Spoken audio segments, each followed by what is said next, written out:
Kalau kemudian tidak bisa dieksekusi oleh presiden, gimana? Seringkali kalau saya bicara kayak gitu, bukan enggak, KPU udah punya 76 triliun kok. Oke, maksud saya, walaupun dia sudah punya 76 triliun, pernyataan dari cerita angket, salah satu putusannya, pemilu harus diulang.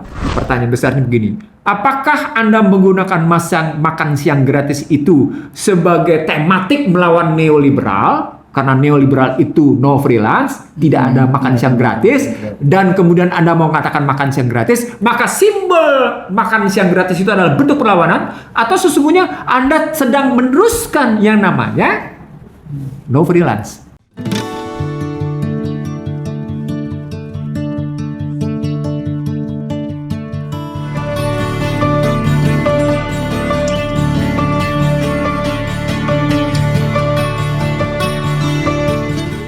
Assalamualaikum warahmatullahi wabarakatuh. Alhamdulillah kita bisa berdialog lagi nih Oke. dengan Bang Nursi. Ya. Gimana puasanya? Alhamdulillah. Insya Allah lancar. Insya Allah. Pemirsa, kita bahas nih kalau calon paslon presiden untuk pemilu presiden kemarin 2024 hari pertama, katanya sehari sebelumnya aja sudah bikin undangan untuk deklarasi, sehingga jam 4 sudah deklarasi kayak gitu ya di Senayan itu waktu itu sore kan. Deklarasi. Terus kemudian kayaknya setelah deklarasi gitu ya. dan beberapa pidatonya sudah statement bahwa I will be inaugurate on the 20th of October. Di mana ya itu ya? Pakai bahasa Inggris soalnya statementnya. Nah, jadi mereka juga sudah siap-siap, agaknya tidak terlalu peduli dengan apakah mendapatkan kekuasaannya itu dengan dimuliakan oleh Allah atau sebetulnya dihinakan kayak gitu ya. Nggak terlalu peduli kayak gitu. The show must go on. Nah, salah satunya yang mereka sekarang apa itu namanya gotak-gatik gitu ya, gotak-gatiknya itu mempersiapkan kabinet gitu kan. Siapa yang akan mendapatkan posisi-posisi kabinet, apakah nanti ini bentukan kabinetnya adalah kabinet second kabinet gitu, ataukah nanti kabinetnya seperti apa, atau bahkan sampai kepada omnipoten ya kabinet di dalam konteks itu. Cuma bisa dibayangkan lah bagaimana negara, bahkan yang sudah mempersiapkan itu foto-foto juga sudah persiapkan. Berbagai isu tentang sejumlah orang jadi menteri sudah beredar. Sejumlah orang udah lama itu ya, udah waktu pengumuman itu sudah langsung siapa yang akan mendapatkan apa. Karena inilah politisi kita ini berpikirnya selalu who got when, what and how kayak gitu ya. Jadi semuanya siapa mendapatkan apa, kapan dan bagaimana ini. Jadi nggak peduli dengan apakah prinsip dari pemilunya jujur, prinsip hasil dari pemilunya dengan cara jujur yang kemudian nanti bisa meningkatkan legitimasi di dalam pembentukan pemerintahan, ataukah dengan cara yang sekarang banyak sekali yang namanya tuntutan-tuntutan dari Sabang sampai Merauke ya. Sebetulnya tidak cuma sekedar di Jakarta saja, sudah di daerah-daerah juga demikian. Sementara pekerja pemilu juga belum selesai sebetulnya, masih di kabupaten kota sekarang ini. Nah, jadi Bang, kira-kira kalau kita mau membahas tentang positioning gitu ya, posisi-posisi siapa yang akan mendapatkan apa, siapa yang akan mendapatkan hadiah karena sudah mendukung kayak gitu kan, sudah apakah dukungan dalam bentuk karena dia memberikan suara, ataukah dukungan karena dia menjadi buzzer, ataukah dukungan karena menjadi bandarnya kayak gitu kan. Ada banyak kan sebetulnya relasi kuasanya di dalam konteks itu lah. Kita kira-kira model kabinetnya akan seperti apa, dan kira-kira leadership apa ini yang namanya duo paslon yang between quote sudah deklarasi menang ini kira-kira akan mengarah Indonesia ini akan dibawa kemana? Oke. Ya karena pertanyaannya where we heading to? Ya karena akhirnya kan ke sana. Where we heading to? Ya. Saya akan mendekatinya dengan 3 pendekatan. Apa itu? Pendekatan pertama ketika hasil pemilu deadlock. Menarik kan? Kalau pemilu deadlock, Maka tadi pembicaraan kita beberapa waktu lalu, DPR hanya mengeluarkan pernyataan pemilu harus diulang. Wah, gitu. Kalau kemudian tidak bisa dieksekusi oleh presiden, gimana? Seringkali kalau saya bicara kayak gitu, bukan enggak, KPU udah punya 76 triliun kok. Oke, maksud saya, walaupun dia sudah punya 76 triliun, pernyataan dari cerita angket salah satu putusannya pemilu harus diulang. Ya. Yang kedua di sini udah pemilu harus diulang. Tapi pemilu harus diulang dengan diskualifikasi yang melakukan kejahatan atau dengan diskualifikasi yang nepotisme atau betul-betul diulang semuanya. Enggak, tadi termasuk diskualifikasi itu muncul, DPR sendiri mengeluarkan siapa yang diskualifikasi apa enggak gitu loh. Itu. Makanya itu. Artinya fokusnya sebenarnya pemilu diulangi bukan hanya tidak termasuk pileknya. Bukan. Atau kemudian kalau termasuk pun pileknya bisa jadi gitu. Jadi itu karenanya presiden melihat, wah ini deadlock kalau kayak gini gitu. Kalau deadlock diperpanjang lah. Nah, itu maksud Kan saya. ada keinginan memang. Nah, itu maksud. Diperpanjang Tapi omongan kita kapan tahu tuh? 2027. Omongan kapan tuh? Omongan kita kapan tuh? Mungkin setahun setengah yang Enak aja, 2020 kita udah ngomong kayak gitu. iya, 2020 ya. Sebelum Covid kita udah bicara. Awal-awal. Iya. Awal-awal IC dari Covid kita udah bicara kayak gitu. Tesa tentang 3 periode, tesa tentang perpanjangan tambahan itu kita sudah ngomong berkali-kali. Nah, itu tesis pertama. Tesis pertama, angket menyatakan pemilu diulang dengan mendiskualifikasikan sekaligus pelanggar atau katakan pelaku kriminal pemilu disingkirkan. penjarakan. Itu maksud saya. Ya jangan dianggap biasa-biasa saja kalau sampai kemudian kesalahannya itu terstruktur sistemik masif penggunaan anggaran negara yang nggak ada undang-undangnya. Itu. Ya, banyak sekali sih. Oke, itu artinya dibutuhkan satu leadership yang begitu punya nyali, visi, sekaligus kejujuran dan keadilan. Nah, tapi kemudian soal kejujuran dan keadilan nggak peduli. Yang penting gue punya nyali. Maka deadlock itu teratasi dengan berbagai tindakan. Itu di situ saya melihatnya konstitusi atau Undang-Undang Dasar 2002 tidak punya jalan keluar. Nggak ada. Tapi paling tidak ya balik lagi tidak hanya pada level elitnya, elit. Jadi kalau parlemen, elit politiknya, sekarang kan kekuatan civil society, tokoh-tokoh kampus, tokoh-tokoh ini kan juga semua juga turun gitu ya, sebagian besar tentu saja. Persoalan pokoknya mereka bicaranya menyelamatkan demokrasi, bukan menyelamatkan bangsa. Enggak. No. Beda loh. Enggak, ujung-ujungnya juga tetap membahas ini kan urusan isu per isu. Jadi setiap kali isunya Kata kuncinya adalah apakah memang dengan menyelamatkan demokrasi terus kemudian menyelamatkan bangsa? Kan itu pertanyaannya. Ya. Saya pakai tesis Susnol nih bahwa demokrasi adalah saya pakai tesis Susnol. Demokrasi adalah tools of capitalism. Iya kan liberalisme. Iya. Makanya saya perangnya kan kemarin saya juga ngomong di gerakan apa? Gerakan penegakan kedaulatan rakyat. Itu kan saya ngomong perangnya salah satunya kita tidak cuma melawan yang namanya hari ini kejahatan pemilu, tapi kita melawan hegemoni global.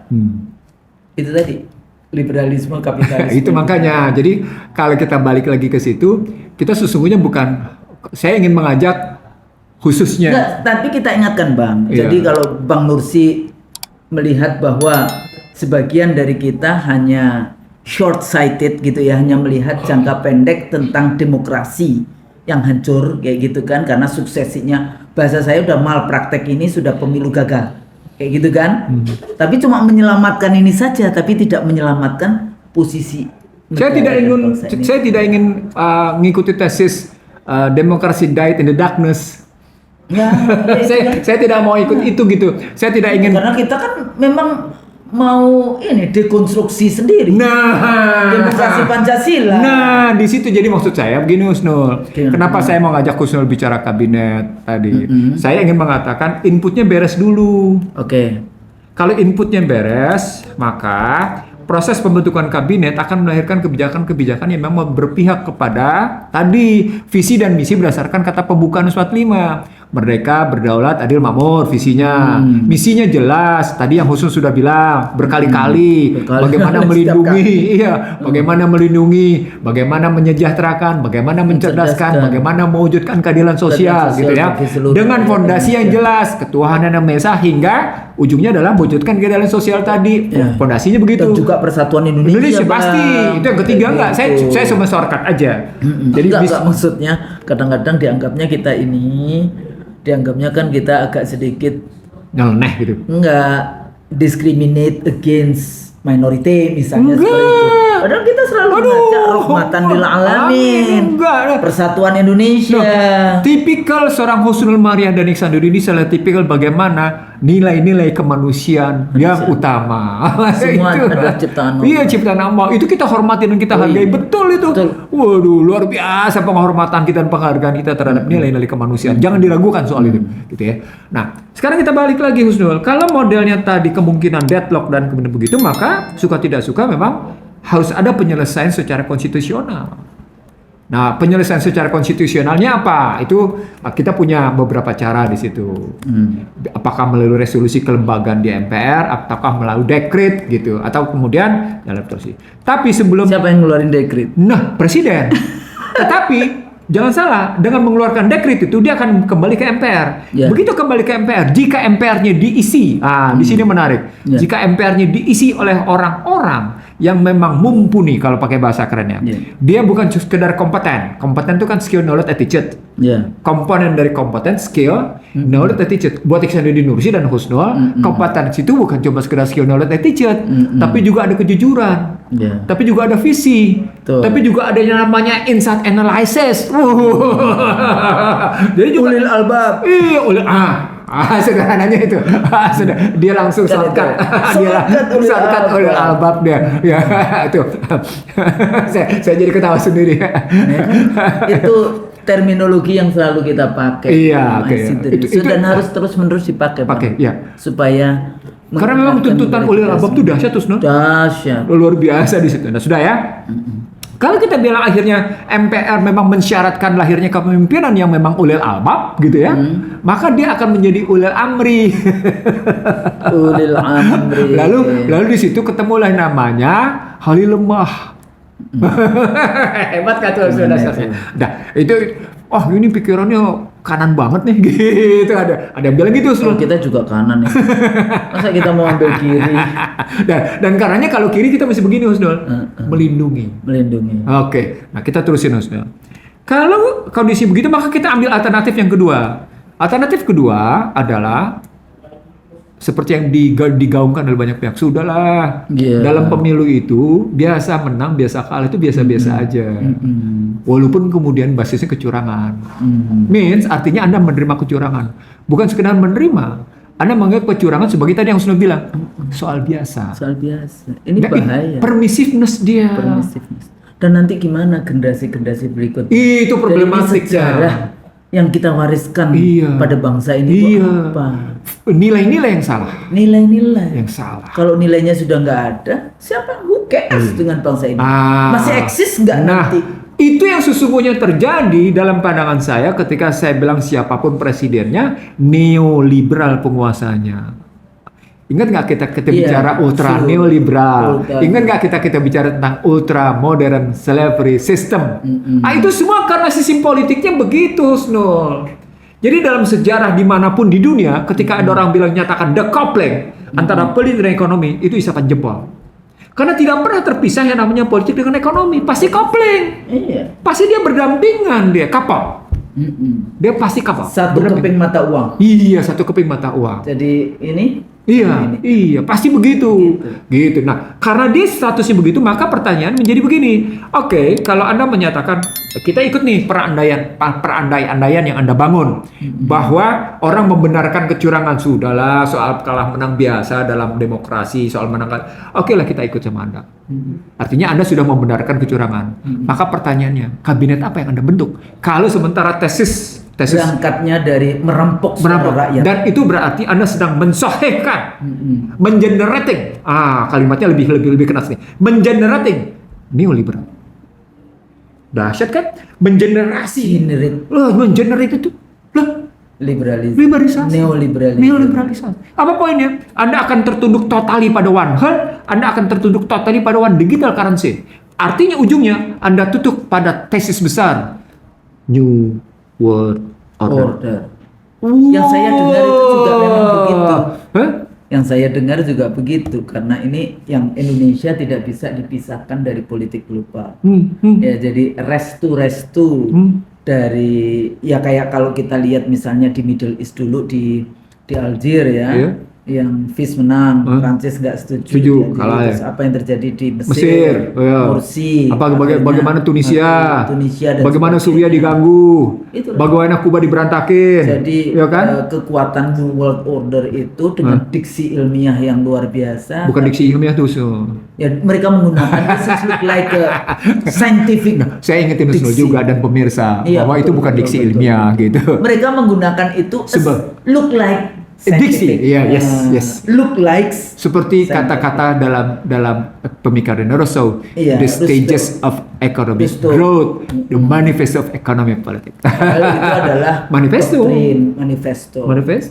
dokumen. Nah, jadi balik lagi Husnul, kalau kita ngambilnya begitu dengan hasil kecurangan Anda terima, kabinetnya ya mau tidak mau tadi kan saya bilang kalau inputnya salah, intake-nya salah, prosesnya salah, outputnya, ya udah, outcome sama.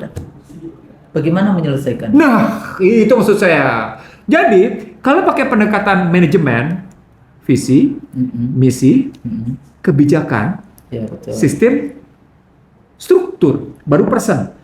Sistem dan struktur ini bicara tentang kabinet, tentang dengan dasar kebijakan mengambil apa. Kan tadi visi misi kebijakan, lalu kemudian pada sistem dan struktur. Strukturnya kan tentang struktur kabinet, sistem kabinet. Kalau sistem kabinet yang dibangun oleh SBY berbeda dengan sistem kabinet yang diambil oleh Joko Widodo. Misalnya contohnya begitu. Akibatnya strukturnya pun beda, gitu ya. Nah, sekarang pertanyaan besarnya, inputnya sudah, intake-nya udah salah. Inputnya sudah kecurangan. Masuknya saja udah kejahatan kayak gitu ya. Maka berpikir sistemik tentang visi misi kebijakan, sistem dan struktur mengakibatkan gitu. Itu yang saya bilang sesungguhnya tesisnya tadi seperti saya bilang, siapapun presidennya neoliberal penguasaan. Untuk bisa keluar dari situ, pertanyaan besarnya begini. Apakah Anda menggunakan makan siang gratis itu sebagai tematik melawan neoliberal? Karena neoliberal itu no freelance, tidak ada makan siang gratis, dan kemudian Anda mau katakan makan siang gratis, maka simbol makan siang gratis itu adalah bentuk perlawanan, atau sesungguhnya Anda sedang meneruskan yang namanya no freelance. Kenapa? Karena Anda sudah tergopoh-gopoh menyatakan nanti makan siang gratisnya di 2029. Nah, setelah mau pemilu lagi, gitu kan? Kan gitu berantakan. Jadi balik lagi ke kebijakan yang cuma sekedar yang tadi itu menipu, kemudian dikasih lagi gula-gula karena mau pemilu lagi, kayak gitu kan. Indikator ini membuktikan bahwa sejak 2004 sampai dengan 2004 tesa kampanye menggambarkan ini saya pakai Gunarmirda. Berapa kebijakan-kebijakan yang dulu dijanjikan saat kampanye itu dilaksanakan? Enggak, kita balik dulu gini Husnul. Ada model yang salah karena ada kritik dari kalangan tertentu bahwa dengan model RPJMN berbasis pada kampanye, pada hakikatnya adalah gambaran subjektivitas sekelompok tertentu. Bukan konstitusi ya. Bukan konstitusi. Itu makanya penting balik ke GBHN. Itu makanya balik ke Undang-Undang 45 penting di situ. Supaya dia bukan gambaran dari, makanya saya tadi menggunakan tesis Gunarmirda. Objektivitas adalah intersubjektif. Kan gitu ya Gunarmirda ya ngomongnya. Asian drama itu. Asian drama. Oke. Kalau dia kebenaran objektivitas adalah intersubjektif, logikanya, maka logika visi misi selama kampanye dilegalisasikan dengan yang namanya RPJMN, Kepres RPJMN. Dia menjadi gambaran bahwa gerakan pemerintahan dengan kekuatan presiden sebagai segala-galanya sesungguhnya gerakan subjektivitas. Jadi bukan aktivitas lagi subjektivitas kepada janji suci konstitusi. Nah, walaupun diucapkan dengan konstitusi, tapi apa dampaknya dengan posisi seperti ini? Dampaknya, maka seluruh kabinet makanya diperlukan Anda tidak perlu bikin visi misi, cukup visi misi presiden. Itu berarti ini sebenarnya sorry to say, ini asal katanya saya sedang menggelitik kalau halusnya. Saya sedang menggelitik pemikiran mereka. Sungguhnya negara ini menjadi subjektivitas Anda. Maka wajar the winner Negara- takes all. Despotis, Despotis. Nah, totalitarian atau maka benar yang kita bilang autokrasi legalisme. Maka benar dia. Karena modelnya begini, dari segi kebijakan lahirnya begitu, dari segi orang lahirnya begitu. Tapi persoalannya ya, Iya. sejauh ini para elit ini paham nggak sih sebetulnya negara kita itu kemana, mau apa? Saya pernah diajak begini, Husnul. Posisinya. Saya pernah diajak begini oleh seorang elit politik di negeri ini. Anda boleh bicara macam-macam deh. Kami nggak dengar kok.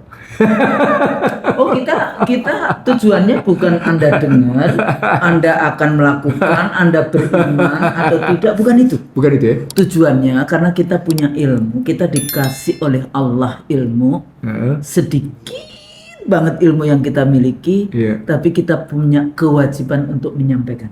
Menginfak.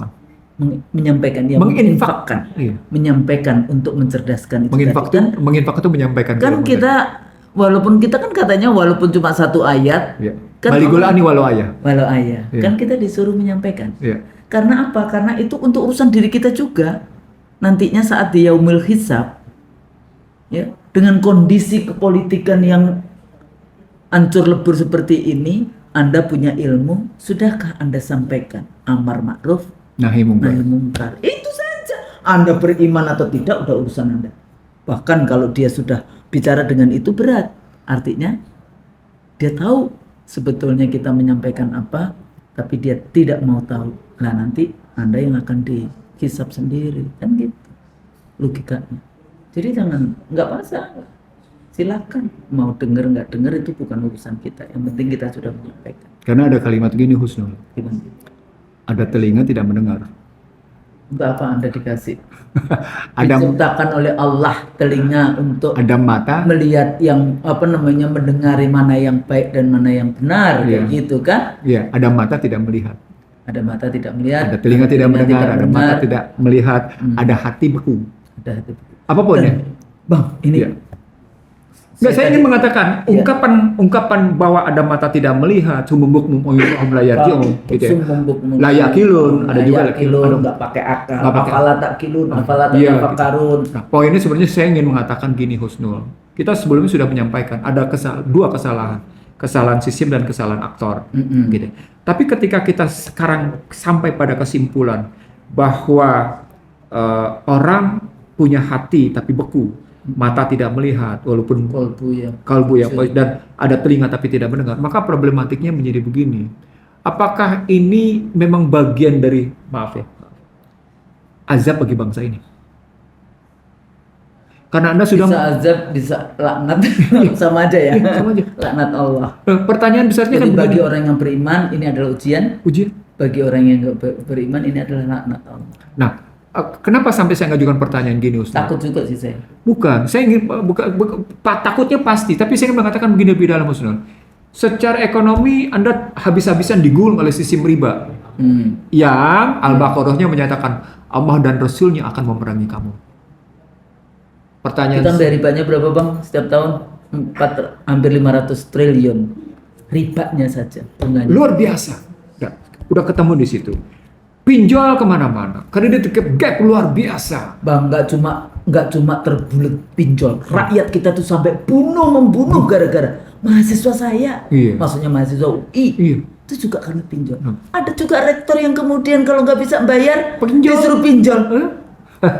Itu harusnya negara yang bayarin. Sekarang juga kayak gitu. Nah, ketika dibilang negara tadi, sudah akhirnya balik.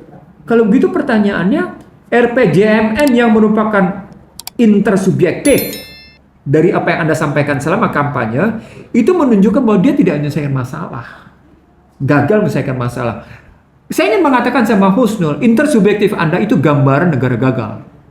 Ya, emang failed state. Udah dari kapan-kapan Indonesia udah jadi failed state. Negara gagal gitu ya. Karena minimal pakai ukuran konstitusi gitu ya. Nah, karena itu jika Anda sudah tahu bahwa intake-nya, pakai istilah khusus intake-nya, kalau saya pakai istilahnya inputnya gitu ya, Inputnya, nggak beres, gitu ya. maka kita seharusnya tidak tergantung pada rumus GIGO, garbage in, garbage out. Garbage in, garbage out. Yang datang garbage, ya keluarnya garbage. Mestinya kan kita bisa bilang good in, good out. Iya. GIGO juga. Gigo juga ya. Good in, good out. Jadi jelas gitu, masuk baik, keluar baik gitu loh. Nah, kalau kemudian kita percaya bahwa manusia itu punya kolbu, punya akal, punya pikiran, dan punya visi ke depan, maka walaupun masuknya salah, maka struktur di proses bisa memperbaiki dong. Nah, tapi Husnul udah kunci soal kepemimpinan.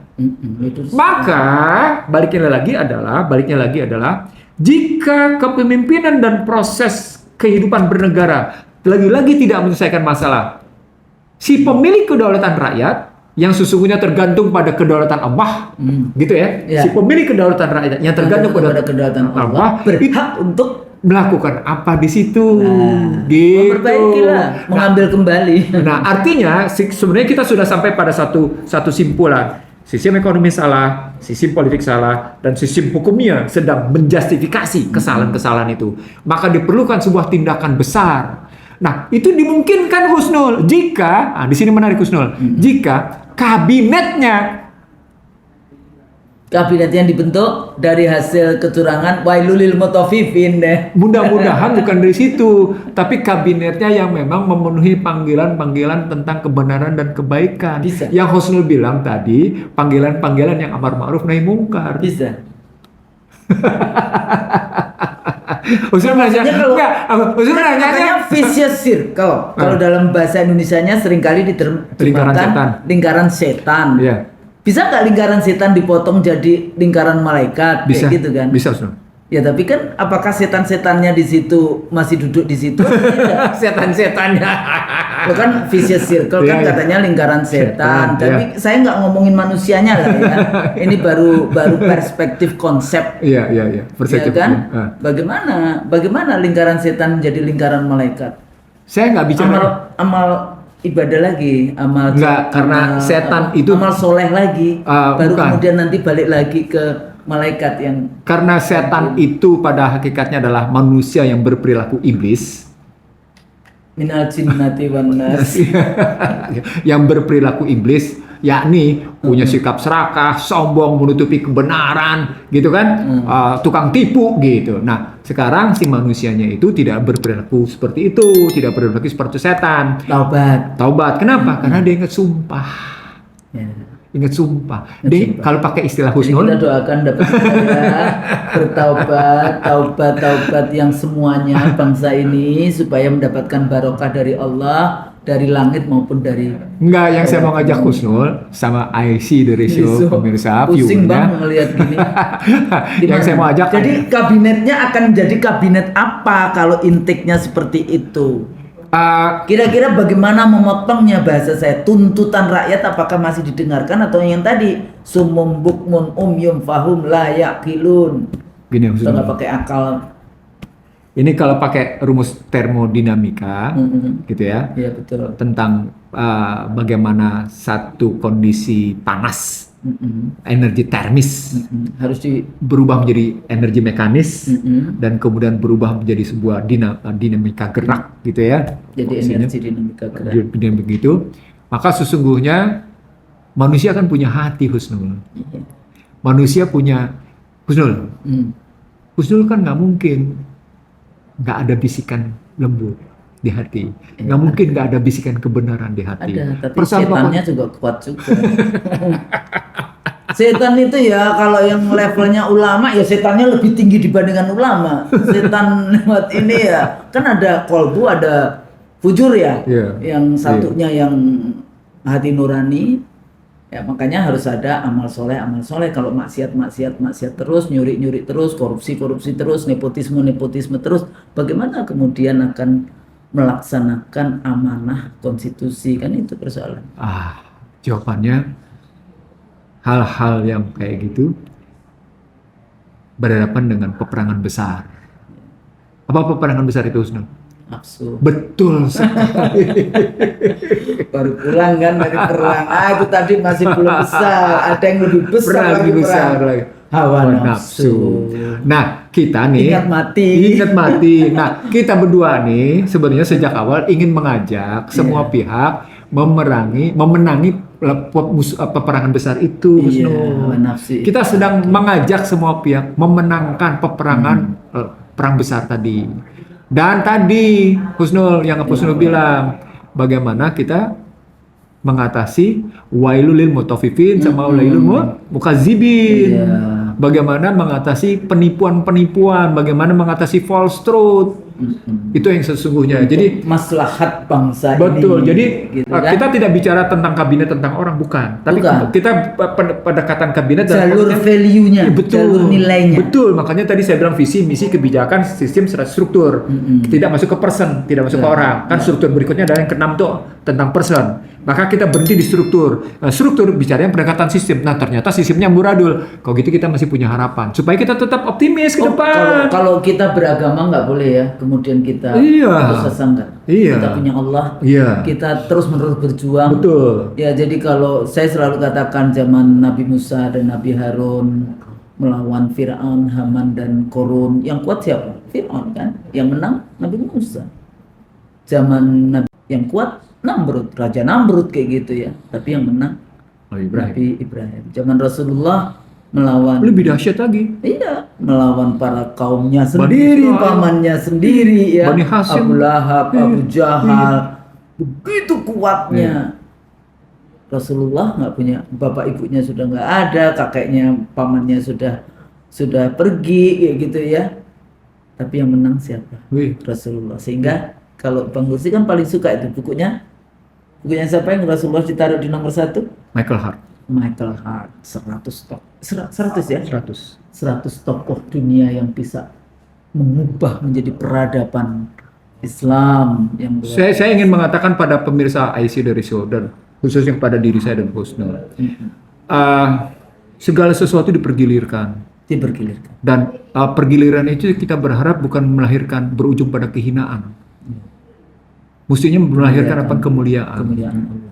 Dan kalau Anda dimemekan dengan ditendang pantatnya pulang lo ke sono, pulang lo ke Solo, pulang lo sono ke Solo, kan ada tuh meme kayak gitu. Ada. Ada meme yang kayak gitu, Husnul. Iya. Ditendang pantatnya, pulang lo sono ke Solo gitu. Itu kan penghinaan, Husnul. Tapi kalau kita sudah tutup golputnya kayak gitu ya. Nah, ada yang ya ini kan Jokowi dari memang pusat Sudah segala. sensitivitasnya. That's it. Itu menyangkut soal bagaimana sebuah sistem politik yang sesungguhnya harus membangun kepekaan terhadap Kepekaan. suara masyarakat. Kepekaan. Membangun kepekaan. Bukan sebuah sistem politik, bukan sebuah sistem pemerintahan, bukan sebuah sistem birokrasi yang justru memajalkan kolbu, yang justru memajalkan kepekaan kita terhadap penderitaan rakyat. Nah, sistem politik di Indonesia dengan sistem protokolernya, dengan sistem birokrasinya, gitu ya. Iya. Saya ulang nih, sistem politik kita dengan sistem protokoler dan sistem birokrasinya itu memajalkan kepekaan, Husnul. Saya nggak bilang menumpulkan, memajalkan. Lebih dalam istilahnya dari sekedar menumpulkan, Husnul. Dia bukan cuma sekedar tidak bisa tumbuh kepekaan terhadap situasi. Dia nggak mengerti. Bayangin setiap demonstrasi Anda pergi, setiap demonstrasi Tapi besar, itu undang-undang ibu kota udah Jakarta bukan ibu kota lagi. Kan Suruh iya. aja pergi ke sana.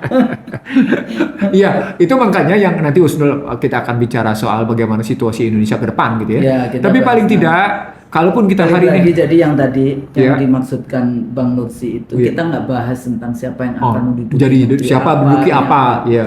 Tapi dapatkah kita gitu ya melewati situasi turbulensi politik seperti ini dengan hasil pemilu yang seperti ini, kira-kira value apa yang akan dibawa? Tapi kalau kita mau apa namanya, kita masih punya hope, ya udah mari kita bertobat bersama-sama kayak gitu kan. Yang tadi kalau saya kan vicious circle, lingkaran setan, bagaimana memotongnya menjadi di situ ada malaikat yang diperintahkan Tuhan untuk bekerja ngurus-ngurusin kita kayak gitu ya. Tapi ya value itu yang penting, dan value sucinya adalah konstitusi. Konstitusinya udah amburadul, jadi kembali lagi kepada undang-undang dasar. Itu Kayaknya. karenanya kabinet ini penting melawan perang besar dulu.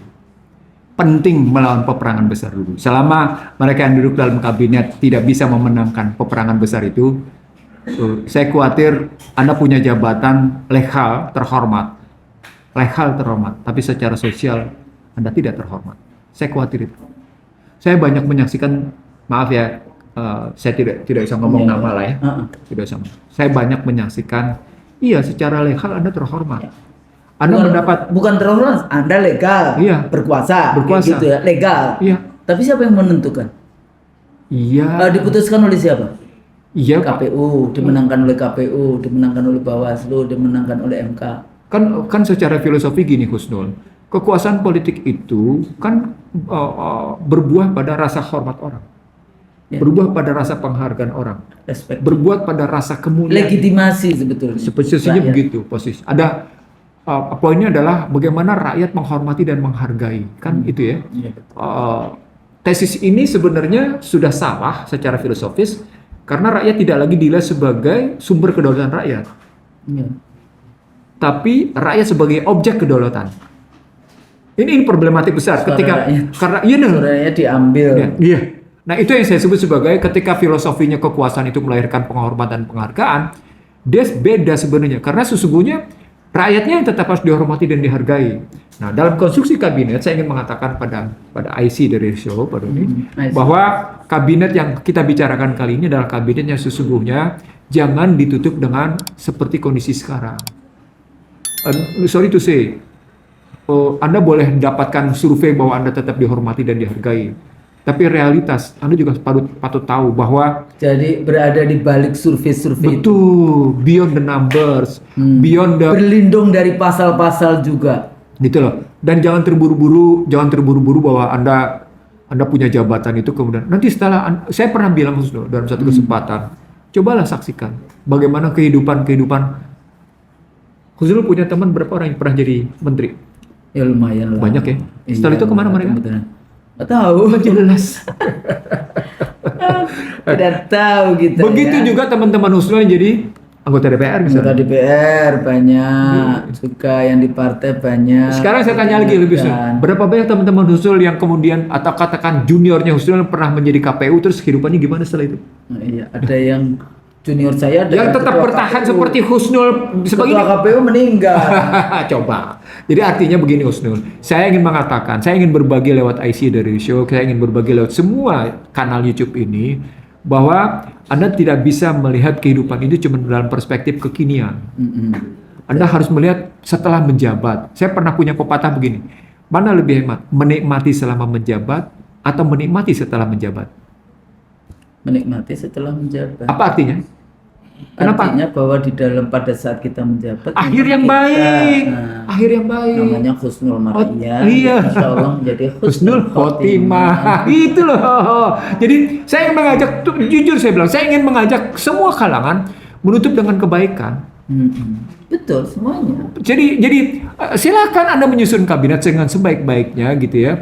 Yang tadi Husnul sudah meragukan sedemikian rupa, ini keraguan Husnul tentang kabinet yang baik. Kalau saya masih mengatakan dalam posisi bagaimana sesungguhnya rumus tentang garbage in garbage out bisa diubah menjadi garbage in, taubat, kemudian good out.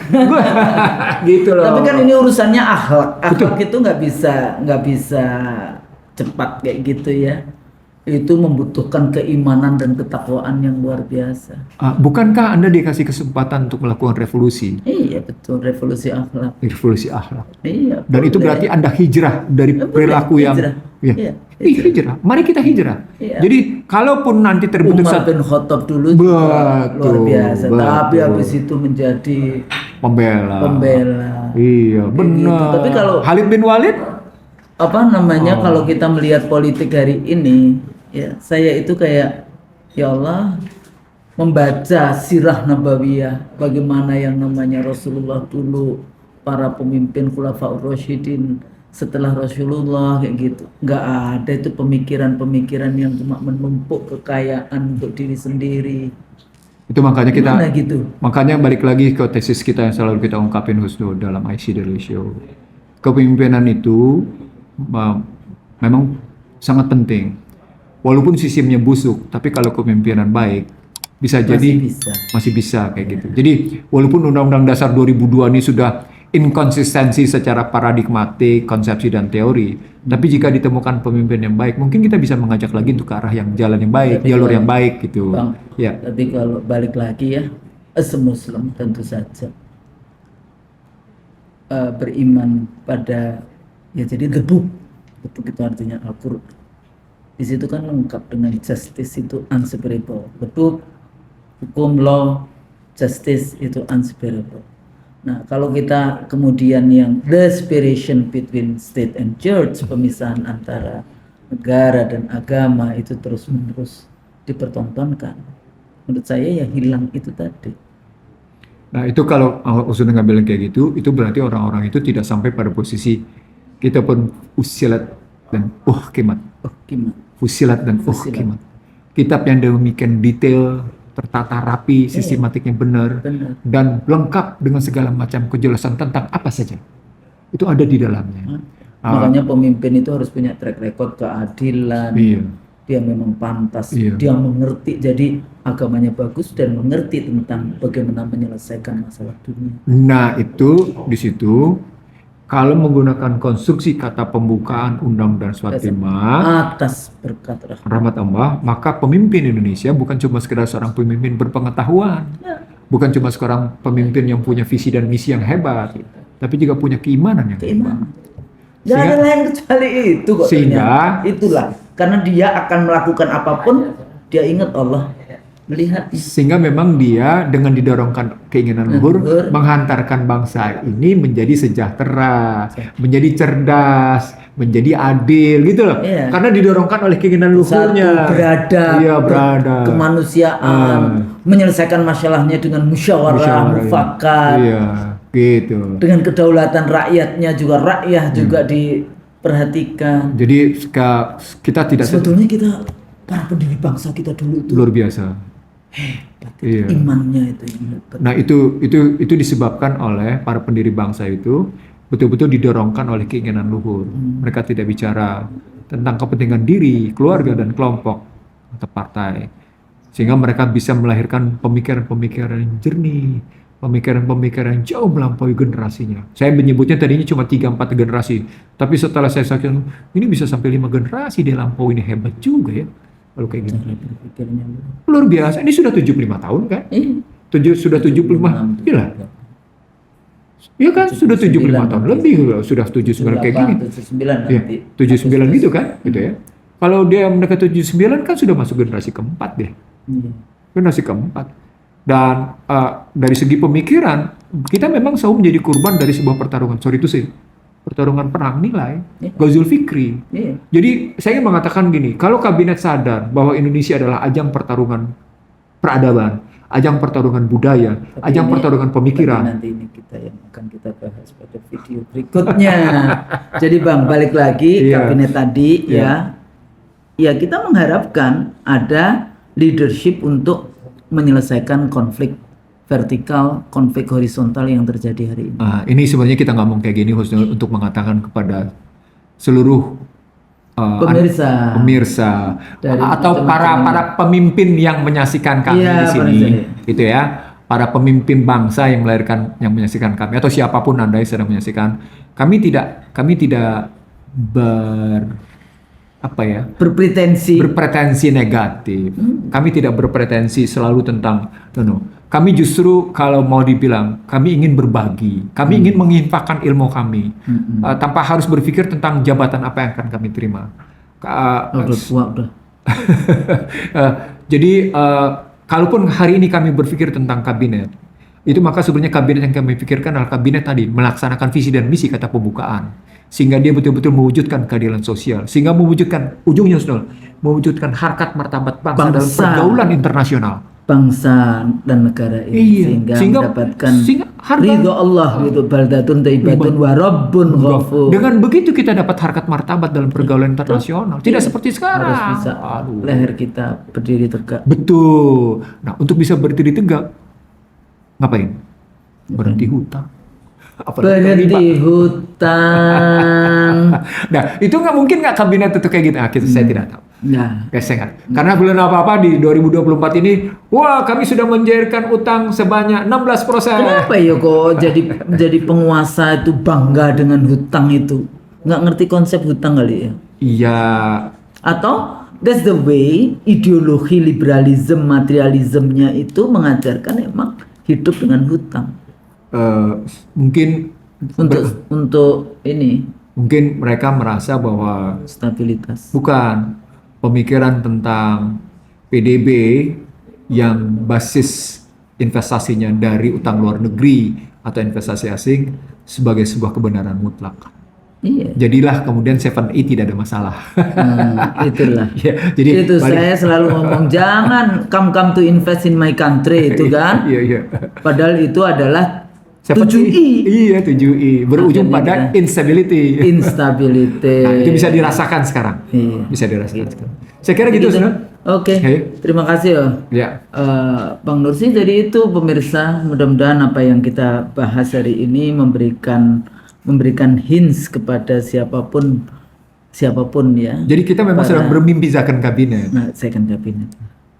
Yang kemudian bertobat dulu baru kemudian melaksanakan amanah konstitusi kayak gitu ya, melaksanakan amanah konstitusi termasuk kembali kepada Undang-Undang Dasar 45 barangkali ya. Iya.